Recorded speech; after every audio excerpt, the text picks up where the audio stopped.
The late afternoon sun cast a golden hue over the bustling streets of Manhattan, its warm glow reflecting off towering glass buildings. Among the tide of pedestrians moving with purpose, Daniel Carter strode forward, his Italian leather shoes tapping against the pavement in a steady, confident rhythm. The crisp navy blue suit he wore was impeccably tailored, a silent testament to the success he had meticulously constructed over the years. A Rolex gleamed on his wrist, catching the sunlight as he brought his phone to his ear. "I don't care about the logistics," he said, his voice firm and controlled, honed from years of leading boardrooms. "I want it finalized by the end of the quarter. No exceptions." As he weaved through the crowded sidewalk, his mind was consumed with figures, contracts, and deadlines. The world around him blurred into a mere backdrop for his ambition. Just ahead, on the edge of the sidewalk near a bustling coffee shop, a young boy sat cross-legged on the ground. His small fingers gripped a stubby pencil, carefully shading in the details of his latest drawing. The piece of discarded paper before him showed the outline of a house with a white picket fence, a smiling family standing in front, figures created from memory rather than experience. A businessman rushed past, his shadow briefly casting darkness over the boy's sketch. The child glanced up with hopeful eyes, offering a small gap-toothed smile, but the man was already gone. Unfazed, he returned to his work, his fingers moving deftly, lost in the quiet world he created with his pencil.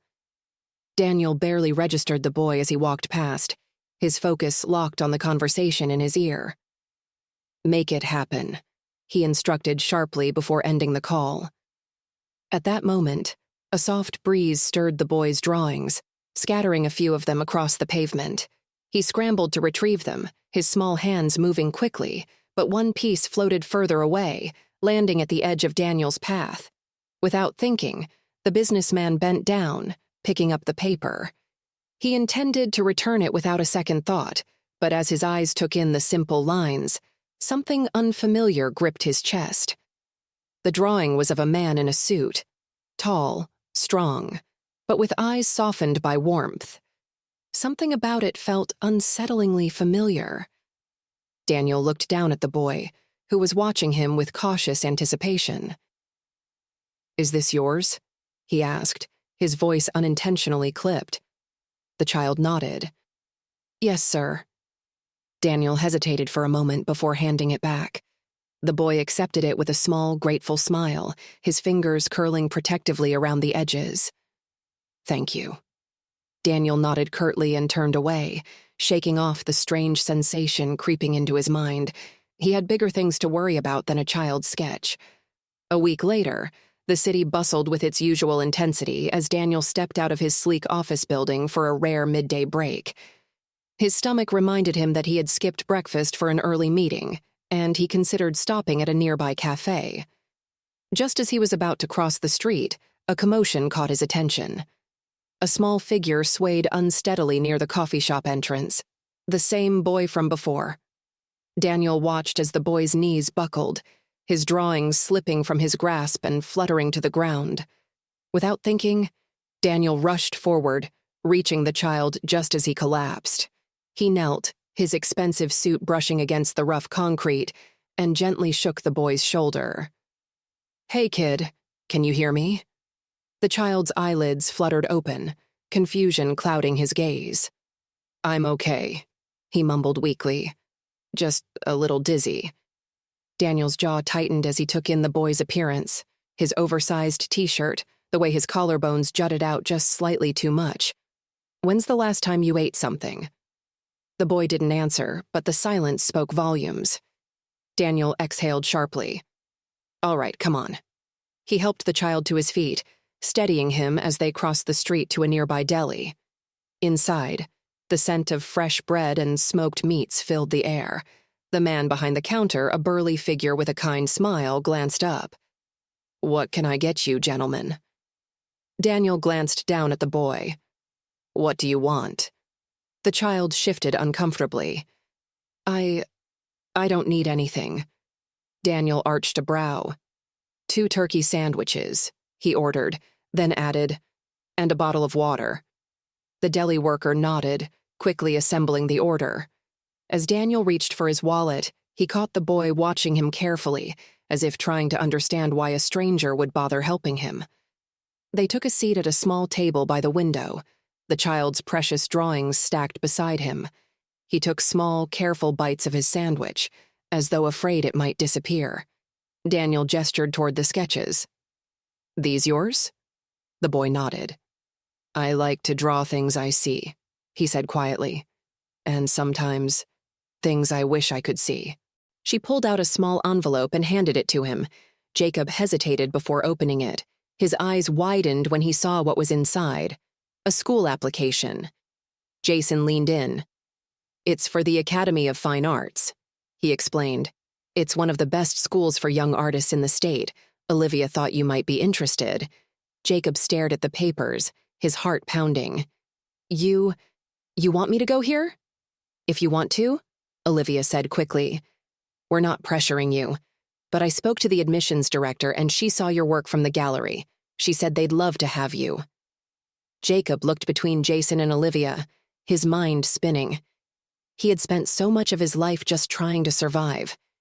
He had never really thought about the future, about what he could do, what he could become. "You don't have to decide today," Jason assured him. Jacob swallowed hard. "Can we go see it?" Olivia beamed. "Of course." A few days later, they visited the school. It wasn't like the schools Jacob had gone to before.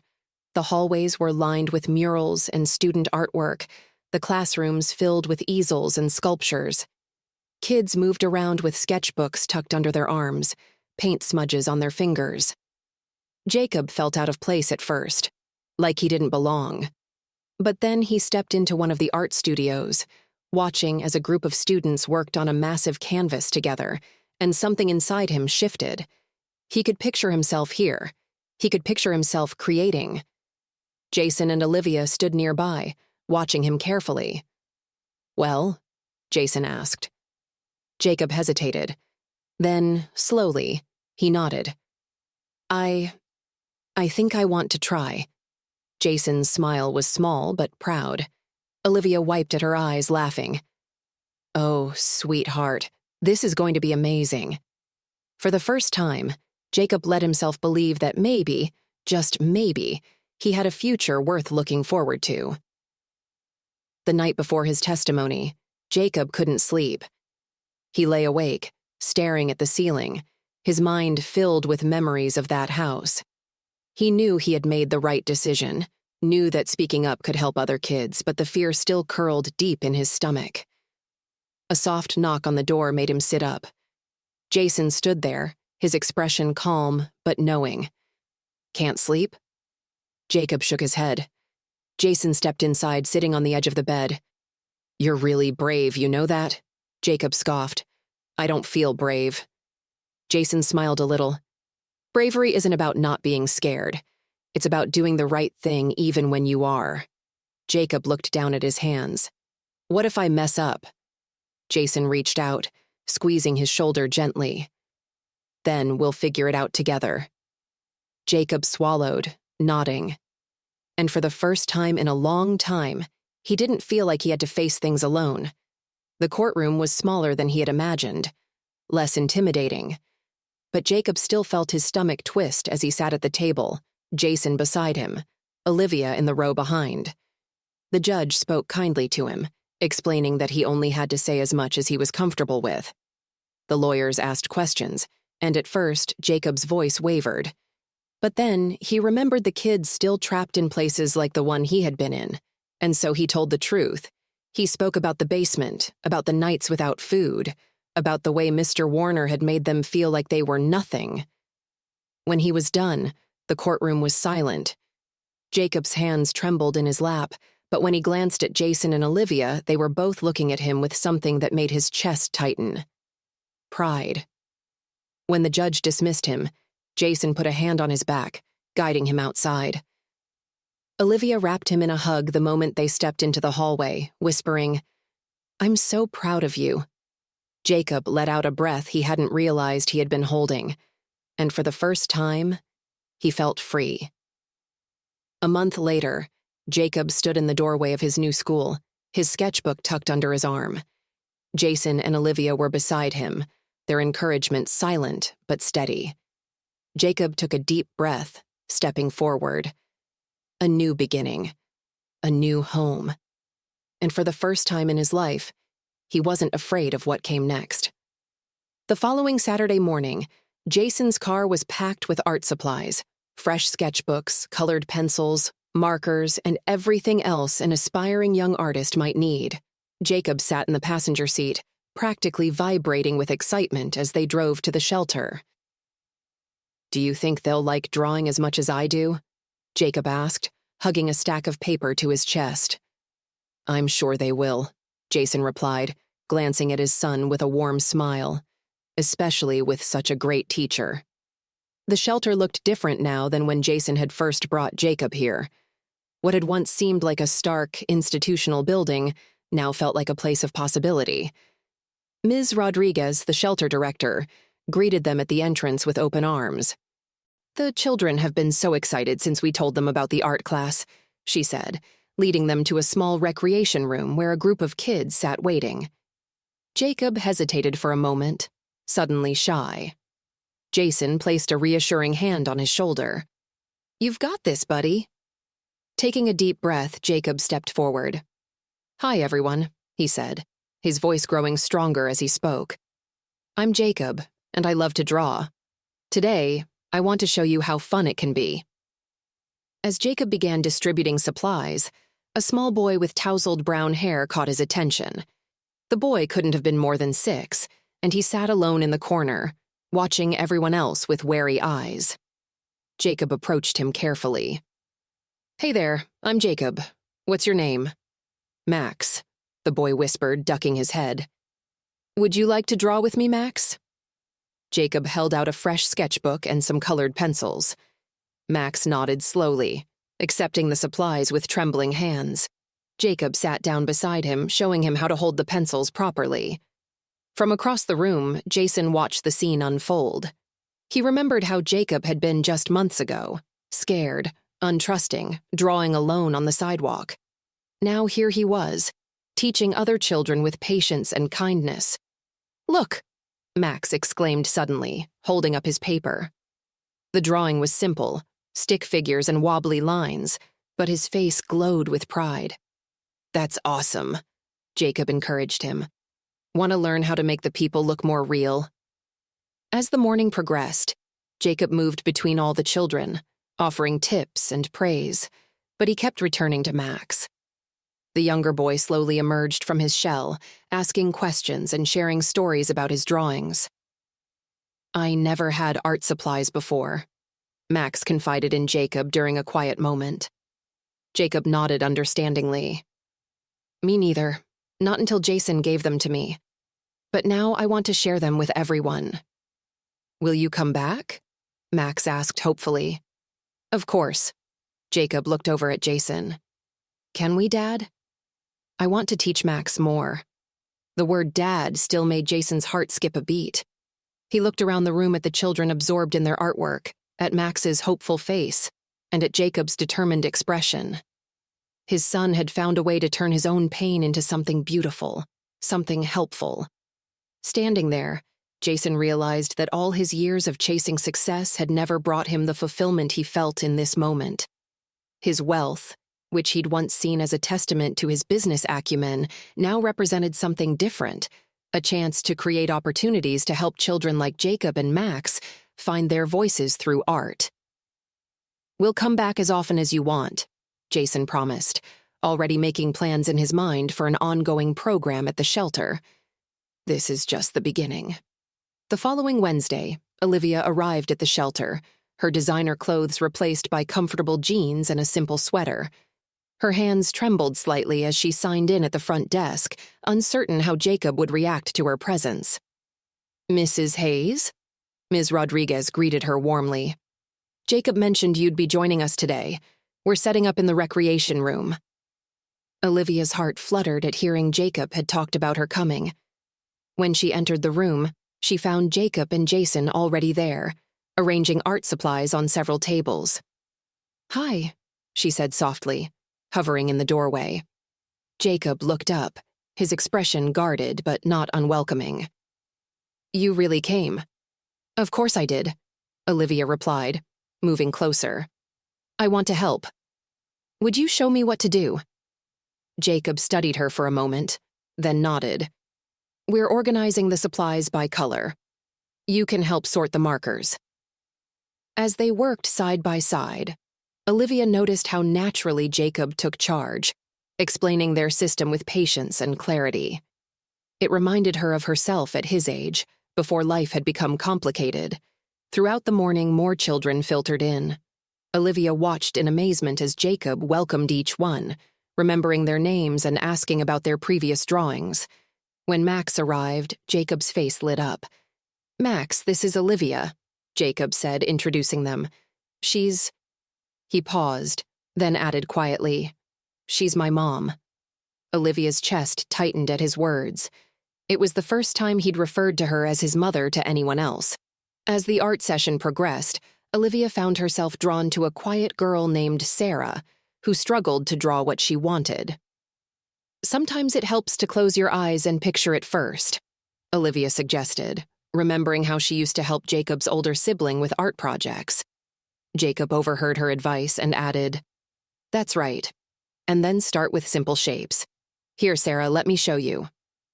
Watching Jacob and Olivia work together, Jason smiled from across the room. The tension that had existed between them was slowly melting away, replaced by something new and hopeful. During lunch break, Olivia helped distribute sandwiches and juice boxes. She noticed Jacob sharing his cookies with Max, and her heart swelled with pride. This compassionate, generous boy was her son, and she'd almost missed knowing him entirely. As the afternoon wound down and the children began leaving, Jacob and Olivia worked together, cleaning up paint spills and organizing the remaining supplies.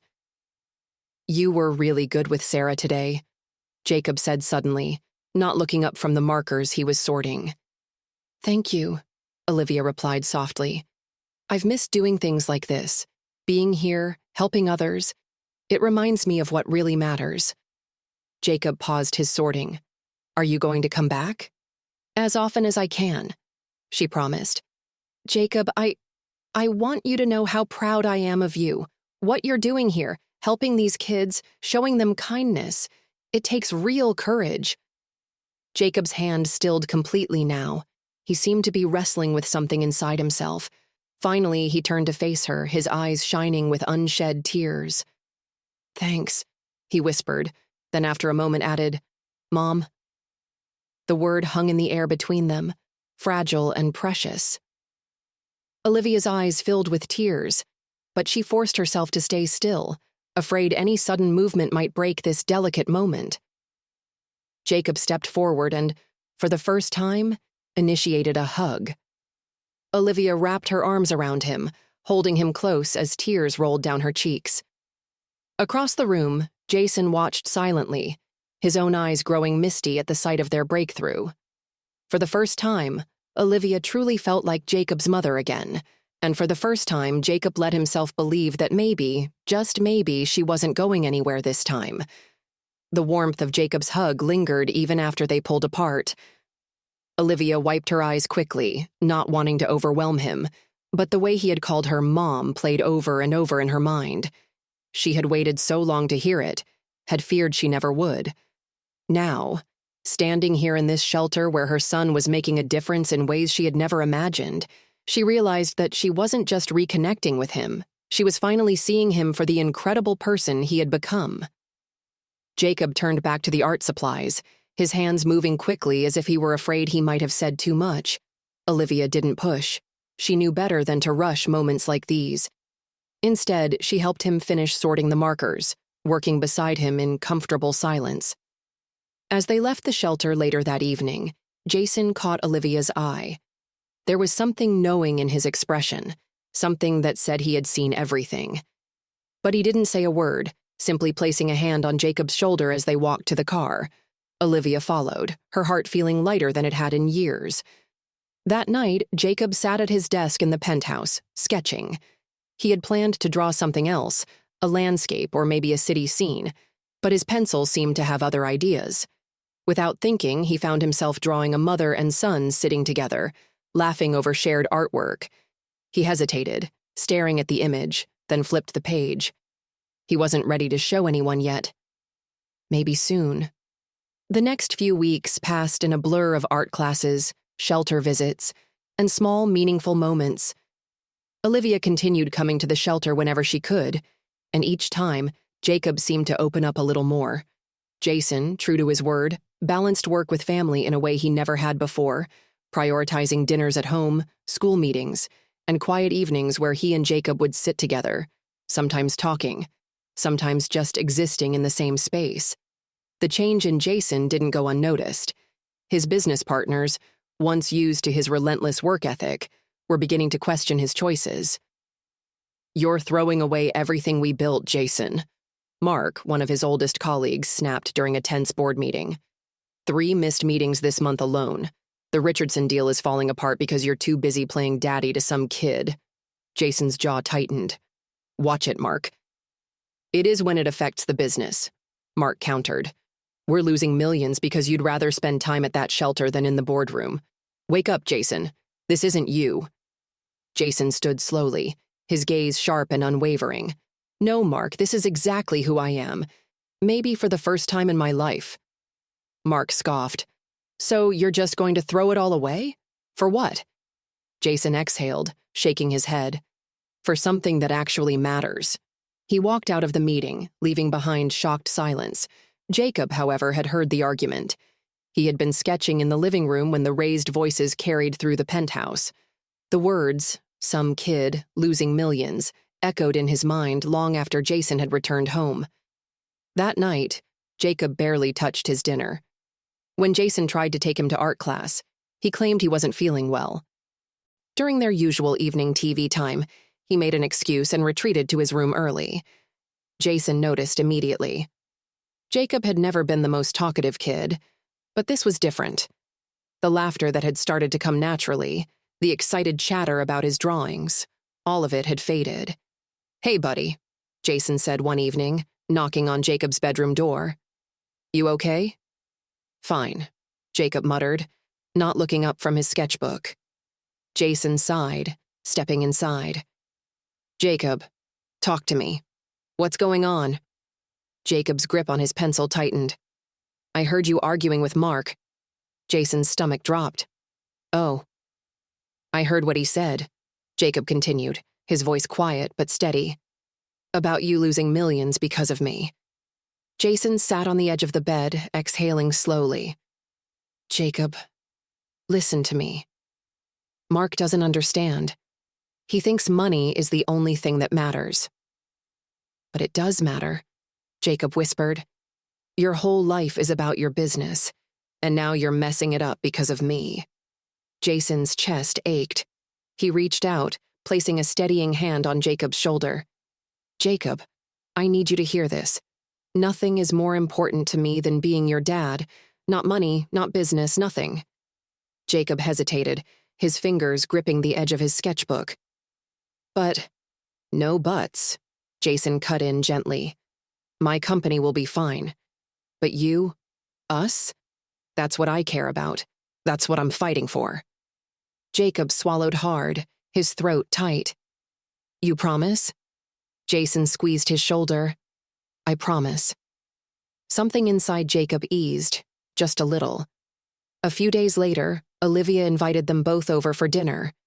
Jason had expected it to be a little awkward, after all their history was complicated, but as soon as the smell of Olivia's homemade lasagna filled the air, he felt something shift. "This smells amazing," Jason admitted, setting the table. Jacob peeked into the oven, eyes wide. "You really made this from scratch?" "Of course," Olivia smiled, placing a dish of garlic bread on the table. "It's Grandma Rose's recipe. We used to eat this every Sunday." Jacob's expression softened. "Every Sunday?" "Yep," Jason confirmed, and she wouldn't let anyone leave until they had seconds. Dinner was filled with laughter as Olivia shared stories from their past, from Jason's college days to their early years of marriage. "You should have seen your father trying to cook back then," Olivia teased. He once tried to make spaghetti without boiling the water first. Jacob choked on his drink. What? Jason groaned. In my defense, the directions were very unclear. Later, as Jacob helped Olivia wash dishes, Jason watched them from the doorway. The tension that had once defined their interactions had disappeared, replaced by something warmer. On the drive home, Jacob was unusually quiet. Then, just as they pulled up to the penthouse, he murmured, "That was nice." Jason glanced at him. "Yeah?" Jacob nodded. It felt right. Jason reached over, ruffling his hair. "We'll do it again, buddy. As often as you want." That night, Jason found a new drawing on the kitchen counter. It showed 3 people sitting together at a dinner table, sharing a meal. A family. Jason smiled, carefully placing it on the refrigerator. Weeks later, Jason surprised Jacob with big news. "How would you feel about having your artwork displayed in a real gallery?" Jacob's eyes widened. "Like, in a museum?" "Better?" Jason grinned. "I've arranged for a community art exhibit. Your pieces will be featured alongside artwork from other children at the shelter." Jacob hesitated. "But what if people don't like them?" Jason knelt to his level. "Jacob, your art tells stories that need to be heard, and you won't be alone. We'll be right there with you." Olivia helped him select which pieces to frame, offering encouragement as they prepared. When the night of the exhibit arrived, Jacob stood in front of his displayed work, nerves battling excitement.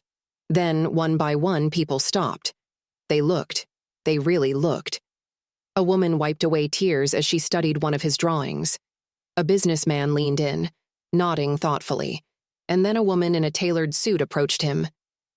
"You're Jacob, right?" she asked. "I run an arts foundation, and I'd love to sponsor your education." Jacob's breath caught. "You mean, like art school?" She smiled warmly. "Exactly." Jason and Olivia, standing nearby, watched with pride as their son's world expanded before their eyes. Jacob turned to them, his face filled with something Jason recognized instantly. Hope. The night of the exhibit had been life-changing for Jacob. For the first time, people weren't just seeing his drawings, they were seeing him. His story, his emotions, his journey. And they cared. The idea that his art could move people, that it could make a difference, had never felt so real. The offer from the foundation had been overwhelming, but the look in Jason's and Olivia's eyes, so full of pride, had made him believe that maybe he really was meant for something bigger. In the weeks that followed, everything changed. Jason threw himself into expanding the Hayes Foundation for Arts and Hope, ensuring that underprivileged children across the city had access to art education. He stepped away from the relentless corporate world he had once been consumed by, shifting his focus to something that truly mattered. Olivia, inspired by the work they were doing, left behind her corporate job for good and took on a leadership role at the foundation, overseeing outreach programs and mentoring young artists. And Jacob thrived. His first day at the Wellington Art Academy was nerve-wracking, but within a week, he found his rhythm. For the first time in his life, he was surrounded by kids who loved art as much as he did. He spent his days experimenting with new techniques, learning about famous artists, and working with instructors who nurtured his creativity. The best part? Every evening, Jason picked him up from school, and they talked the whole way home about their day. But despite his new school, Jacob never forgot where he came from. Twice a week, he still went to the shelter, running art classes for kids just like him. Max, his first student, had become his unofficial little brother, always clinging to his side, eager to learn. The other kids adored him too, seeing him as someone who understood them, someone who had been in their shoes and made it out. One chilly autumn afternoon, Jacob sat on the shelter's floor with Max, working on a new drawing together. Olivia sat at a nearby table, organizing supplies, while Jason leaned against the doorway, watching. "You're getting really good at shading, Max," Jacob said, nodding in approval. Max beamed. "It's 'cause you're a good teacher." Jacob glanced up at Jason, then Olivia. his family. A real family. And for the first time, the fear that they might leave him, that this might all be temporary, was gone. That night, back at the penthouse, Jason found Jacob sitting on the balcony, sketchbook in hand. He walked over, taking a seat beside him. The city sparkled before them, the cool wind carrying the distant hum of traffic. "What are you working on?" Jason asked. Jacob hesitated, then turned the sketchbook toward him. It was a drawing of the three of them, Jason, Olivia, and himself, standing together in front of the shelter, smiling. Above their heads, in Jacob's careful handwriting, were the words, "Second chances." Jason swallowed hard, his throat thick with emotion. That's perfect." Jacob looked up at him, his expression soft. "Dad?" Jason's heart still soared every time he heard it. "Yeah, buddy." Jacob shifted slightly, fiddling with the corner of the page. "Do you think that some things are just meant to be?" Jason draped an arm around his shoulders, pulling him close. "Yeah, Jacob, I really do." Jacob leaned into the warmth of his father's embrace, staring out at the city below. He had spent so much of his life searching for a place where he belonged. And now, finally, he had found it, not just in a home, not just in his art, but in them, in family, in love, and in a future he had once thought was impossible. The story of Jason, Olivia, and Jacob was never about perfection. It was about rebuilding, about finding each other when it mattered most, about choosing to love again and again. Because some things were meant to be, and sometimes second chances weren't just possible. They were everything. Something about the way he said it made Daniel pause. He picked up one of the drawings, a family standing in a park, their hands intertwined, their faces bright with joy. "You're pretty good," Daniel admitted. "How long have you been drawing?" The boy's face lit up, his earlier hesitation melting away. "Since forever, I think. Miss Annie at the shelter gives me paper when she can." His fingers brushed against one of his sketches. "Someday, I want to be a real artist, make pictures that make people happy." Daniel found himself listening as the child explained his different drawings, each one revealing glimpses of his world. The weight of his briefcase beside him felt heavier than usual, filled with contracts and obligations that suddenly seemed far less urgent. After they finished eating, Daniel walked the boy back to the shelter, a modest building with chipped paint but warm light glowing from inside. The child clutched his drawings and the extra sandwich the deli worker had slipped him. "Thank you, Mr. Carter," he said softly. His small smile held a warmth Daniel hadn't seen in a long time. Daniel nodded stiffly, already reaching for his phone as it buzzed with another business call. He watched as the boy disappeared through the shelter's doors, then turned away, straightening his tie. It was just a random act of kindness, he told himself. Nothing more. Yet as he sat in his next meeting, his thoughts kept drifting back to the child's drawings, the way they captured something unspoken, something deeply familiar. The morning sun streamed through the floor-to-ceiling windows of Daniel Carter's corner office, illuminating the sleek mahogany desk where neatly stacked reports lay waiting for his attention. Yet, despite the meticulously arranged workspace and the rhythmic hum of city life below, his mind was elsewhere. His gaze drifted downward, scanning the sidewalk in front of the building. He wasn't entirely sure what he was looking for. Or rather, who? "Mr. Carter?" Daniel turned abruptly, blinking as his assistant, Emily, stepped into the office. She held a slim folder in her hands, her expression neutral but perceptive. "The Carter Foundation's annual report. They're looking for guidance on this quarter's community outreach initiatives." He barely registered her words. "What?" Emily hesitated. "The foundation. You know, the charitable wing of the company?" He exhaled, rubbing his temple. "Right, of course." She placed the folder on his desk, eyeing him curiously. "They're focusing on underprivileged youth programs this year. Homeless outreach, education initiatives, that sort of thing. Could be good for the company's image." Daniel scoffed. "We're a business, Emily, not a charity." Her lips pressed together, but she didn't argue. Instead, she placed a second folder atop the first. Also, your 3 o'clock meeting has been moved to 2:30, and your sister called. Again. Daniel barely glanced up. Tell her I'm busy. Emily sighed but nodded before slipping out of the room, leaving Daniel alone with his thoughts. His eyes drifted back to the street below. What was it about that kid?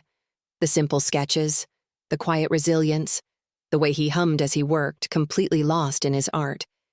It had been years since Daniel had seen someone so young carry that kind of weight in their eyes.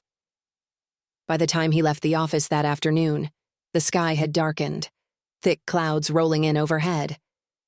As he stepped out of the building, the first droplets of rain hit his shoulders. He adjusted his coat and quickened his pace, but something in his peripheral vision made him stop. Under the awning of a small convenience store, the boy sat huddled, his sketchbook clutched tightly to his chest. His thin t-shirt was damp, sticking to his frame, and his fingers gripped the edges of his drawings, as though they were the most precious things in the world. Daniel hesitated. He could ignore it. Keep walking. It wasn't his problem. Instead, he turned and stepped off the curb. The boy looked up as Daniel approached, his expression unreadable. Come on, Daniel said, opening his umbrella and extending it over the child. I'll take you to the shelter. For a moment, the boy didn't move, as if unsure whether to trust the offer. But then, with a small nod, he gathered his things and followed Daniel to the waiting car. Inside, the vehicle was warm, the scent of leather and cologne filling the space. The boy sat stiffly, holding his sketchbook in his lap, droplets of water sliding down his hair and onto his clothes. As they drove through the city, the boy hummed softly, a tune so familiar it made Daniel's grip tighten on the steering wheel. He knew that song. It was a lullaby. A specific one that had been sung to him when he was a child, one that he had, in turn, once sung himself. He glanced sideways at the boy. Where did you learn that? The child blinked. I don't know. I think maybe my mom used to sing it to me when I was little. Daniel's pulse pounded in his ears. His mother had sung that to him, and years ago, what felt like another lifetime, he had sung it to someone else. A nursery painted soft blue, a wooden rocking chair, a tiny hand gripping his finger, a memory long buried. The shelter came into view, and Daniel swallowed the questions rising in his throat. The boy gathered his things, pausing at the door. Thanks, Mr. Carter, he said softly. Daniel nodded, unable to form words. As he watched the child disappear inside, the melody still echoed in his ears, stirring something he wasn't sure he was ready to face. The coffee shop was buzzing with afternoon conversation, the air filled with the scent of espresso and fresh pastries. Daniel sat at a corner table, his fingers drumming absently against the polished wood. He wasn't sure why he was nervous. It had been 5 years. When Olivia Mitchell walked through the door, time seemed to stutter. She looked different. Older, yes, but softer. Her dark hair was shorter now, brushing just past her shoulders, and faint lines marked the corners of her eyes. She hesitated before making her way toward him. Daniel, she said quietly, sliding into the chair across from him. Olivia. A waitress appeared, taking their orders. Olivia opted for chamomile tea. Daniel barely touched his black coffee. For a long moment, neither of them spoke. Why now? Olivia finally asked, stirring honey into her cup. After all these years? Daniel exhaled, choosing his words carefully. I've been thinking about the past, about family. He hesitated. About mistakes. Olivia's fingers tightened around her cup. We both made mistakes. He nodded. I know I wasn't there when you needed me. Her jaw clenched. No, you weren't. The silence between them grew heavier. I found something out recently, Daniel said, lowering his voice. Something I need to ask you about. Olivia frowned. What do you mean? Daniel studied her face. After the divorce. Was there something you never told me? Her expression froze. For the first time since she sat down, she looked uncertain. How did you... She swallowed, setting her cup down with a soft clink. Daniel leaned forward. Just tell me. Her voice wavered. I found out I was pregnant 2 months after the divorce was finalized. Everything around him seemed to still. I was alone, Daniel, Olivia continued, her eyes glistening. I was struggling. You were building your empire and I... Her voice broke. I couldn't do it alone. Daniel's heart pounded. What happened? Olivia's hands trembled. I gave him up for adoption. Silence. It pressed against him, heavy and suffocating. You... What? His voice was barely above a whisper. I wanted him to have a better life, she said, her tears finally slipping free. I didn't think I could give him that. Daniel felt like the ground had been ripped from beneath him. You gave away our son? Olivia flinched. Don't you dare judge me. You were never there, Daniel. You were too busy with your meetings, your money, your perfect life. You didn't even notice what was happening right in front of you. He opened his mouth to argue, but the truth was undeniable. His mind reeled. A child. Their child. Out there. Somewhere. His thoughts raced back to the boy on the sidewalk, the drawings, the quiet resilience, the way he hummed that lullaby. He had to know. Olivia.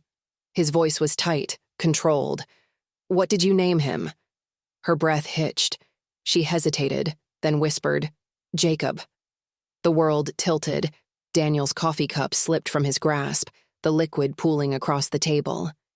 Jacob, the boy with the drawings, the boy on the sidewalk, the boy who had been right in front of him all along. Daniel sat frozen, his pulse hammering against his ribs as Olivia's words echoed in his mind. Jacob, the child he had unknowingly crossed paths with, the boy on the sidewalk, sketching families he longed for, humming a lullaby that had once belonged to Daniel's own past. He forced himself to breathe, to steady the trembling in his hands. When? His voice was raw. When was he born? Olivia hesitated, her fingers tightening around her cup. 8 years ago. Her throat bobbed as she swallowed hard. I named him Jacob before... Daniel didn't hear the rest. The air around him seemed to thin, his vision narrowing on nothing in particular. 8 years old. Named Jacob. The realization struck with the force of a freight train. The boy with the sketchbook, the one he'd fed, spoken to, unknowingly grown attached to, was his son. His. I have to go, Olivia said suddenly, grabbing her purse. Her chair scraped against the floor as she stood. This was a mistake. Olivia, wait! But she was already moving, wiping at the tears staining her cheeks as she hurried toward the door. Daniel remained motionless, the world shifting around him, his mind struggling to piece everything together. Jacob was his son, and for 8 years, he had been lost to him. The following days passed in a haze of restless thoughts and unanswered questions. Daniel found himself returning to the sidewalk where Jacob often sat, watching as the boy sketched with the same quiet intensity as always. But something had changed. This wasn't just a child he had helped out of momentary kindness. This was his flesh and blood, a piece of his past that he had never even known existed. And yet, Jacob had no idea. One afternoon, Daniel crouched beside him, his eyes scanning the latest drawing, a cityscape, carefully detailed with charcoal strokes. Your lines are getting stronger, Daniel said, his voice softer than usual. Jacob glanced up, his expression brightening. Really? Daniel nodded and reached into his briefcase, pulling out a proper sketchbook, thick, bound in leather, the kind professional artists used. For you. Jacob's fingers traced the cover reverently. This is... for me? Every artist needs the right tools. The boy stared at the gift, then at Daniel, something unspoken passing between them. Nobody's ever given me something like this before, Jacob admitted, his voice barely above a whisper. Daniel swallowed against the lump in his throat. Well, he said, clearing his voice, you deserve it. Jacob hesitated before hugging the sketchbook to his chest. Thank you, Mr. Carter. Daniel's breath caught at the name. Mr. Carter. Not Dad. Not even Daniel. Just Mr. Carter. And Jacob had no idea that in another life, in another world, he could have been calling him something entirely different. Something that should have belonged to them both. That night, in his office, Daniel stared at the unopened manila envelope on his desk. He had paid for answers, had hired someone to find the truth, and yet, now that it sat in front of him, he hesitated. Finally, with a sharp exhale, he opened the file. The first page was a birth certificate. Jacob Mitchell, born at Mercy General Hospital. Father, unlisted. Daniel's grip tightened around the paper as he flipped through school records, medical forms, and caseworker notes. Each one painted a fragmented picture of Jacob's life, a series of foster placements, none of them lasting, some worse than others. Multiple transfers, unstable homes. The weight in Daniel's chest grew heavier with every page. Then he saw it. Foster care reports detailed Jacob's time in various homes. Some placements noted neglect, others more subtle forms of emotional distance. And then, the note that made Daniel's blood run cold. Ran away from a previous foster placement due to poor conditions. Child was found sleeping near a public park. Daniel pressed his fingers against his temple, forcing down the anger bubbling beneath his skin. His son had lived through this. His son. He ran a hand through his hair, his mind racing. He needed to tell Jacob the truth. He needed to fix this. The next day, Daniel took Jacob to the park, the boy's sketchbook tucked under his arm as they walked along the paved paths. "Can we feed the ducks?" Jacob asked, pointing to the pond. "I've always wanted to draw them up close." Daniel nodded, handing him pieces of bread. They sat on a bench, tearing small chunks as the ducks eagerly swam toward them. Jacob sketched with careful concentration, his pencil gliding across the page with ease. "Look, Mr. Carter," he said excitedly. "This one looks like he's dancing." Daniel smiled, but his chest ached. This was his son. His son, and yet he had no idea. Jacob hummed softly as he worked, a habit Daniel had noticed before, but now it made his stomach twist. The same lullaby, the one Daniel himself had once sung. He wanted to say it, wanted to tell Jacob right then and there. But how do you tell an 8-year-old that the life he thought he knew wasn't the whole story? That his father, the one he had never met, had been sitting beside him this entire time? "Mr. Carter?" Daniel blinked. "Yeah?" Jacob hesitated, then glanced back at his drawing. "Thank you for bringing me here. Nobody really takes me to parks anymore." The words hit harder than Daniel expected. His throat tightened. "Well," he said, keeping his voice steady, "we'll just have to come back, won't we?" Jacob grinned at him, and Daniel felt something shift deep in his chest. He had spent his entire life building his success, believing that was the only thing that mattered. But here, in this quiet moment, with his son smiling up at him, he knew he had been wrong. And now, he had to figure out how to make it right. That evening, Daniel sat in his car outside Olivia's apartment, gripping the steering wheel with white-knuckled tension. He had read the file, had seen the truth laid bare before him. But now, he needed confirmation. Olivia opened the door, her expression wary. "Daniel?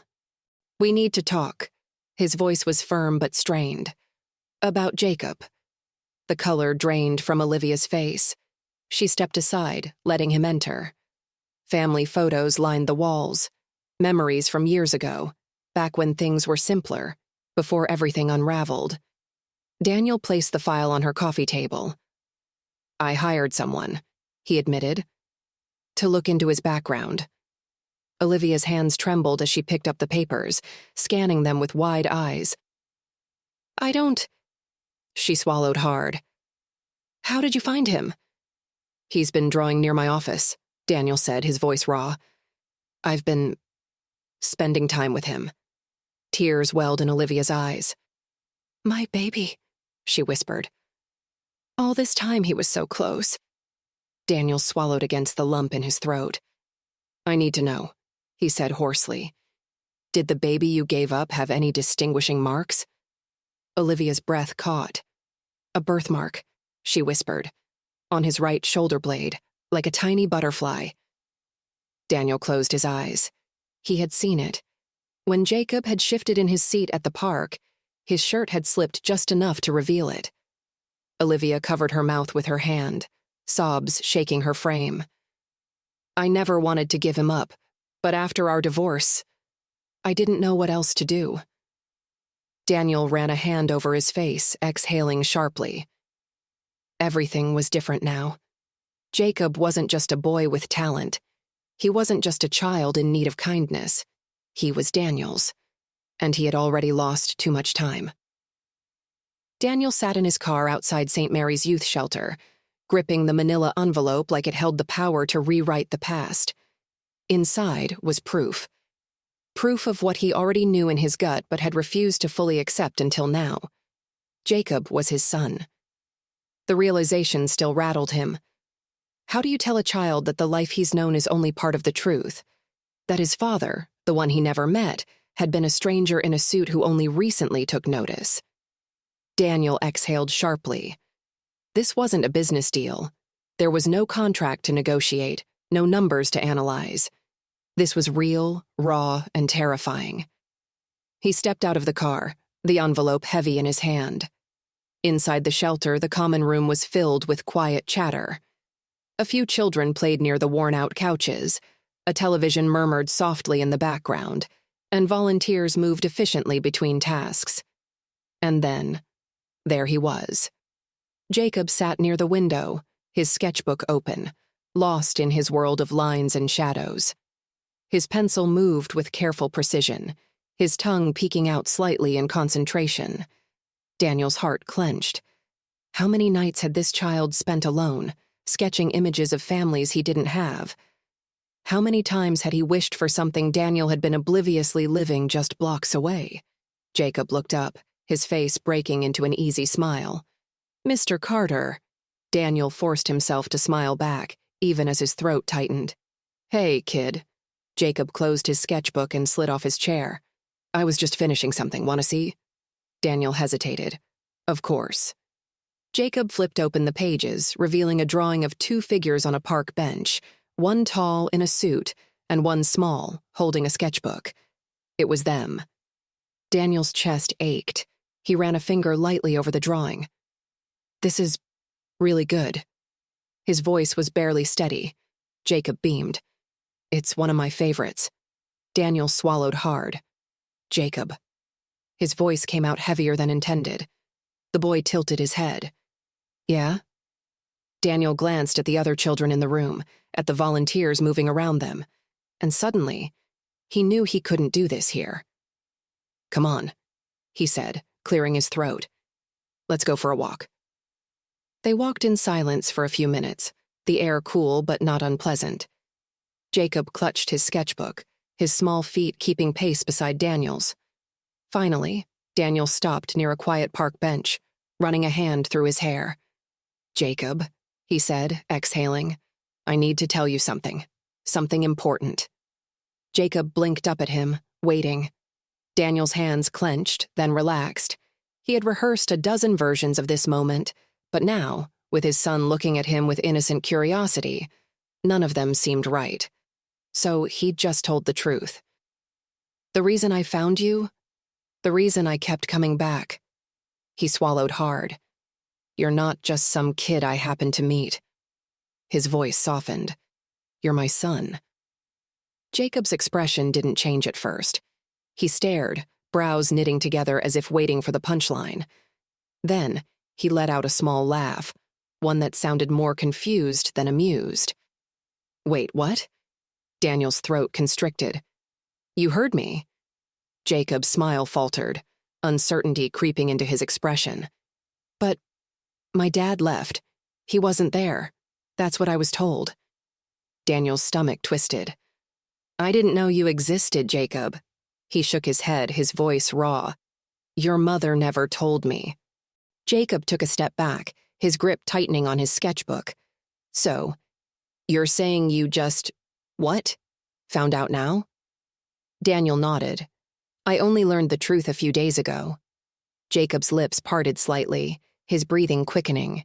His eyes flickered with emotions Daniel couldn't quite place: confusion, hurt, hope. The boy looked away, staring at the ground. So, what happens now? Daniel exhaled slowly. That's up to you, kid. Jacob's small fingers traced the edge of his sketchbook.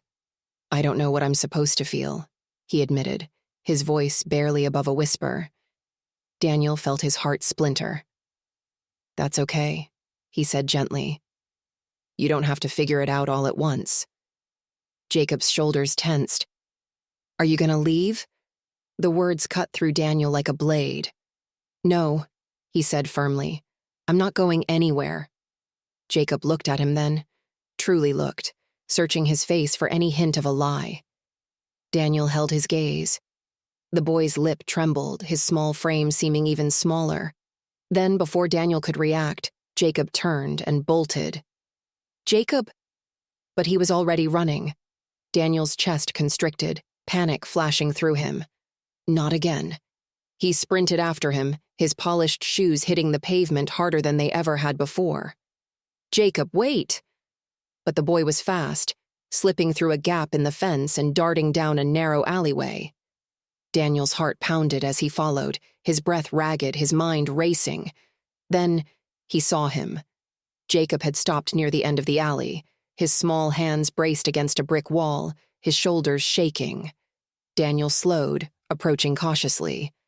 Jacob didn't turn around. I don't know what to do, he whispered. Daniel's throat ached. You don't have to do anything, Jacob, he said softly. I just want to know you. That's all. Jacob sniffled, his fingers curling into fists. People always leave. Daniel's chest clenched. He took a step closer. I'm not leaving, Jacob, he said, his voice steady. I promise you that.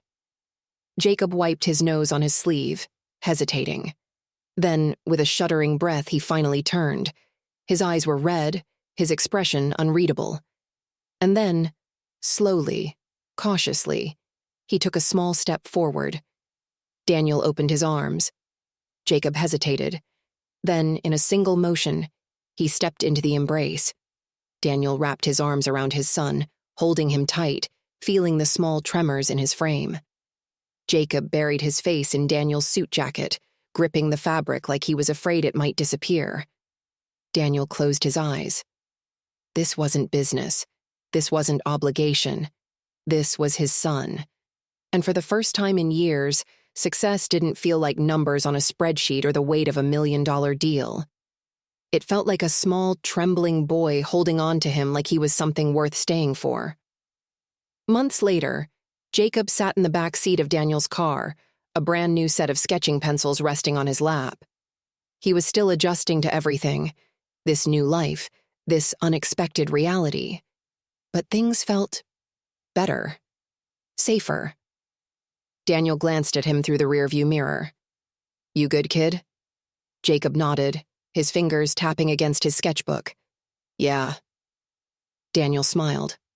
For the first time, the silence between them wasn't filled with unanswered questions. It was just comfortable, just the beginning. And this time, Daniel was never letting go. Jacob had never felt anything like this before. Not just the warmth of a home or the security of knowing someone was waiting for him at the end of the day, but something deeper. A sense of belonging. A family. As he sat at the desk in his new bedroom, his fingers traced the cover of his latest sketchbook. The page with the drawing of his family was safely tucked away in his folder with the rest of his artwork. But in his mind, the image replayed over and over. Jason and Olivia, his parents.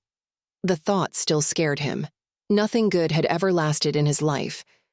But there was something different about the way Jason spoke to him with quiet patience, or how Olivia always made sure not to push too hard. It made him feel like maybe, just maybe, this time would be different. A soft knock on the door pulled him from his thoughts. Jacob. It was Jason. Can I come in? Jacob hesitated for a moment before nodding. Jason stepped inside, his movements firm yet careful, holding something in his hands. A frame. Jacob blinked as Jason sat on the bed and turned it toward him. It was his drawing, the one he had made of them as a family. Jason had it framed. I thought we could hang it in the living room, Jason said softly. Jacob stared at the frame, his fingers hesitating before brushing lightly over the glass. He had drawn that picture on a night when he wasn't sure if he truly belonged, when the idea of calling them his family still felt like something fragile, something that could disappear at any moment. Seeing it like this, in a frame instead of hidden between the pages of his sketchbook, made it feel more real. He swallowed hard, glancing up at Jason. You really want to hang it up? Jason nodded. It belongs there, just like you do. Jacob's chest tightened. He wanted to believe that, wanted to trust that this wasn't just another temporary stop before he was sent away again, but trust wasn't something that came easily, not after everything.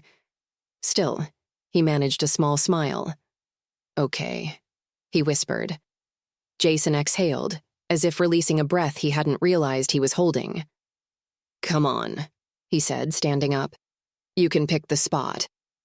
They walked to the living room together, Olivia looking up from the couch as they entered. She immediately noticed the frame in Jason's hands, her lips parting slightly as her eyes softened. You framed it? She asked. Jason nodded. Jacob's first masterpiece deserves a place of honor. Jacob's cheeks flushed, but he was too busy scanning the walls to respond. His gaze landed on a spot near the bookshelves, where the warm lighting would make the drawing stand out. There, he pointed. Jason nodded approvingly. Good choice. He grabbed a hammer and a small nail from a drawer, then turned to Jacob. Want to do the honors? Jacob hesitated, then took the hammer. He placed the nail carefully and, with Jason guiding his hand, secured the frame in place. When he stepped back, he felt something strange and unfamiliar settle inside him. Pride. Not just for the drawing, but for the fact that it was there, permanent, displayed in a home that, for the first time in his life, felt like it could really be his. Olivia placed a gentle hand on his shoulder. It's perfect, she said softly. Jacob looked up at her, then at Jason. He still wasn't ready to say the words out loud, wasn't ready to call them Mom and Dad. But maybe, just maybe, one day he would be. The days passed, and slowly, Jacob found himself settling into his new life. Mornings were spent at school, afternoons at the community art center, where Ms. Chen had taken him under her wing. She taught him new techniques, introduced him to other young artists, and even encouraged him to submit his work to a citywide competition. You should enter, she told him one afternoon, watching as he carefully blended charcoal into soft shadows. The theme is home. I think you'd have something beautiful to say. Jacob wasn't sure about that, but the idea stayed with him. At home, Jason and Olivia were careful not to push, but he could see how much they wanted him to feel comfortable. Jason made it a habit to sit with him in the evenings, sometimes asking about his drawings, sometimes just watching sports on TV with him in companionable silence. Olivia started leaving little notes in his backpack, small messages of encouragement, reminders that she was thinking of him. At first, Jacob wasn't sure what to do with them, but he never threw them away. Then came the nightmares. They crept in on quiet nights, pulling him from sleep with memories of cold basements and locked doors. He would wake up gasping, his heartbeat hammering in his ears. At first, he stayed in bed, curling into himself until the fear faded. But one night, after a particularly bad dream, he found himself slipping out of his room, his feet silent against the hardwood floor. He hesitated outside Jason's door, his fists clenched at his sides. He didn't want to be a burden, didn't want Jason to think he was too much trouble. But before he could turn away, the door opened. Jason stood there, his hair slightly disheveled, his expression instantly softening when he saw Jacob. Couldn't sleep? Jason asked quietly. Jacob shook his head. Jason didn't ask any more questions. He just stepped aside and let Jacob in. For a while, they just sat in the dim glow of the bedside lamp. Then Jason reached for the TV remote. "Ever watch old cartoons?" he asked casually. Jacob shook his head. Jason flipped through the channels until he found an old animated show. "My sister and I used to watch this when we were kids. It's pretty dumb, but in a fun way." Jacob pulled his knees to his chest, watching as the colorful characters bickered and stumbled through ridiculous adventures. The fear that had gripped him earlier slowly eased. He didn't realize when his head started to lean against Jason's arm, or when his eyelids grew heavy. The next thing he knew, he was waking up to the soft glow of morning light, a blanket draped over him. Jason was still sitting beside him, fast asleep with his arms crossed over his chest, his head tilted at an awkward angle. Jacob sat up slowly, blinking. He had never had this before. Someone willing to stay. Carefully, he pulled the blanket tighter around himself. Maybe, just maybe, this was what home was supposed to feel like. Jacob woke to the soft hum of the city outside, the distant murmur of traffic blending with the early morning stillness inside the penthouse. The weight of the blanket wrapped around him was unfamiliar, comforting in a way that made his chest feel tight. It wasn't like waking up in the shelter or in any of the foster homes where he had learned to be alert the second his eyes opened. Here, he felt safe. He glanced at Jason, still asleep in the chair beside him, head tilted at an awkward angle, arms crossed as if he had meant to stay awake but hadn't quite managed. The realization sent a strange warmth through Jacob's chest. Jason had stayed. He hadn't left. For a long moment, Jacob just sat there, watching the slow rise and fall of Jason's breathing. He hesitated, then reached out, fingers brushing against the blanket Jason had tucked around him. He still wasn't sure how to trust this, how to believe that it would last. But maybe, just maybe, he could try. Jason stirred then, blinking blearily before straightening with a groan. His neck made a soft popping noise and he winced. "Okay," he muttered, rubbing his eyes. "That was a bad idea." Jacob couldn't help it. He smiled. Jason caught the expression and arched an eyebrow. "Oh, so you think this is funny?" Jacob shrugged, still hugging the blanket around himself. "A little." Jason chuckled, stretching before ruffling Jacob's hair lightly. "Come on, let's get breakfast. You want waffles?" Jacob hesitated. "Like, homemade?" Jason smirked. "I was thinking frozen, but I can make real ones if you want." Jacob bit his lip. He had learned not to ask for too much, to keep his expectations low. But Jason was looking at him, waiting for an answer, like it really was okay to want things. "Real ones?" he asked cautiously. Jason grinned. "Real ones it is." Jacob followed him to the kitchen, watching as Jason rolled up his sleeves and started pulling out ingredients. There was something strangely fascinating about seeing him like this, out of his usual expensive suits, looking more like a regular person than a businessman. Jason caught Jacob staring and smirked. "What?" Jacob shook his head quickly. "Nothing." But something about this moment, about standing in the kitchen together, about the smell of waffle batter and fresh fruit, felt like something he had never had before, like something he wanted to hold on to. And for the first time, he let himself hope. The weeks passed, slipping into a quiet routine Jacob had never known before. Mornings were spent at school, afternoons at the art center, and evenings at the penthouse where Jason always made sure to sit with him, sometimes talking, sometimes just existing in the same space. Olivia visited often, never pushing, just being there. Jacob was still hesitant, still waiting for the moment when it all fell apart. But slowly, carefully, he started to believe. And then came the letter. Jacob found it waiting for him on the kitchen counter one afternoon, his name written in elegant script. He frowned, glancing at Jason, who leaned against the counter with a neutral expression. "What is it?" Jason nodded toward the envelope. "Open it and see." Jacob's fingers trembled slightly as he slid the paper free. His eyes scanned the words, and then he froze.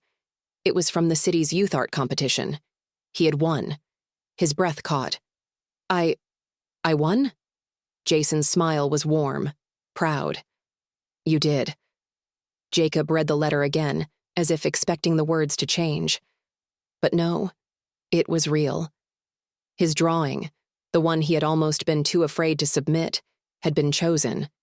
It would be displayed in a real gallery. People would see it. His drawing. Jacob's hands clenched around the paper. He wanted to be excited. He should be excited. But the thought of people looking at his work, of them seeing the things he had put into it, the loneliness, the hope, the quiet longing, made his stomach twist. What if they don't like it? He asked quietly. Jason crouched to meet his gaze. Jacob, he said firmly, they picked your work because it's good, because it means something. He paused. And even if they didn't, what matters is that it means something to you. Jacob swallowed hard. He wasn't sure he believed that yet. But Jason did. And maybe, for now, that was enough. The night of the gallery opening arrived faster than Jacob expected. He stood in front of the mirror, adjusting the new suit Jason had bought him, the tie Olivia had picked out resting neatly around his collar. His fingers fidgeted with the fabric, nerves twisting in his stomach. Jason appeared in the doorway, watching him with a small smile. You ready? Jacob exhaled. I don't know. Jason stepped into the room, crouching slightly. You know, I get nervous before big meetings sometimes. Jacob blinked. You do? Jason chuckled. Yeah, but then I remind myself, I'm meant to be there. He straightened, adjusting Jacob's tie. And so are you. Jacob hesitated, then nodded. The gallery was filled with people when they arrived, voices murmuring in appreciation as they moved through the space. Jacob felt small, overwhelmed. But then he spotted Olivia near one of the displays, her eyes lighting up when she saw him. There you are. She hurried over, pulling him into a gentle hug before stepping back, hands resting on his shoulders. Are you excited? Jacob wasn't sure how to answer that. But then he turned and saw it. His drawing, framed, displayed, with a small plaque beneath it bearing his name. People were standing in front of it studying it, not just glancing, but really looking. And then, to his surprise, someone spoke. This is incredible, a woman murmured. You can feel the emotion in it. A man beside her nodded. It's beautiful. Who's the artist? Jacob's breath caught. They didn't know it was his. And yet, they still thought it was good. Something inside him eased, just a little.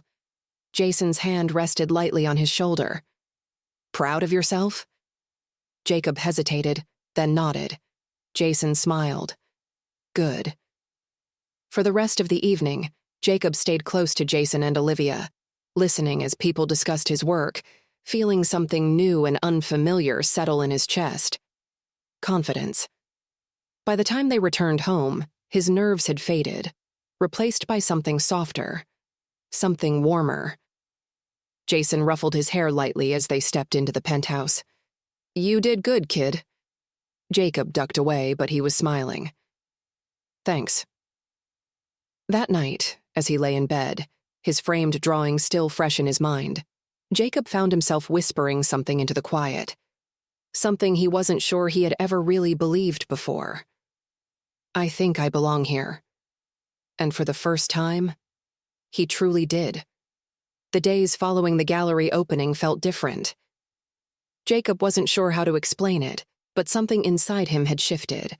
People had looked at his drawing, really looked at it, and instead of feeling exposed, he had felt seen. Not just as a kid from a shelter or another foster kid shuffled through the system, but as an artist, as someone with a story worth telling. Jason and Olivia had been there the whole time, watching with quiet pride. And even though Jacob still wasn't ready to say certain words out loud, Words like dad or mom, he could feel something else growing between them. Something steady, something real. But trust was a fragile thing.